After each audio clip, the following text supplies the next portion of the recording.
আসসালামু আলাইকুম। আজকে বরবটি ভর্তার মজাদার একটি রেসিপি আপনাদের সাথে শেয়ার করছি। শুরুতেই বরবটিগুলো ধুয়ে কুচি করে নিব। তারপর একটি শুকনো কড়াই গরম করে এতে বরবটিগুলো দিয়ে দিচ্ছি খুব ভালো করে ভেজে নেওয়ার জন্য। অবশ্যই চুলার হাই হিটে ভাজতে হবে। এবার একই শুকনো খোলায় কয়েকটি রসুন ও কিছু কাঁচামরিচ ভালোভাবে ভেজে নিচ্ছি। দেখতেই পাচ্ছেন এগুলো ভাজা হয়ে গেছে। এবার এগুলো তুলে ভাজা উপকরণগুলো শিলপাটায় খুব ভালোভাবে পিষে নিচ্ছি। এখন এগুলো তুলে একটি ফ্রাই প্যানে কিছুটা তেল গরম করে কিছু পেঁয়াজ ভেজে নিচ্ছি।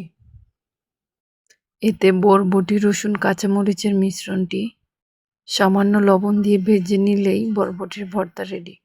এই রেসিপিটি বাসায় অবশ্যই ট্রাই করবেন এবং ভিডিওটি ভালো লাগলে আমার চ্যানেলটি সাবস্ক্রাইব করবেন।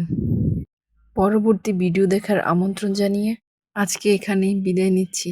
ভালো থাকবেন, সুস্থ থাকবেন। আল্লাহ হাফেজ।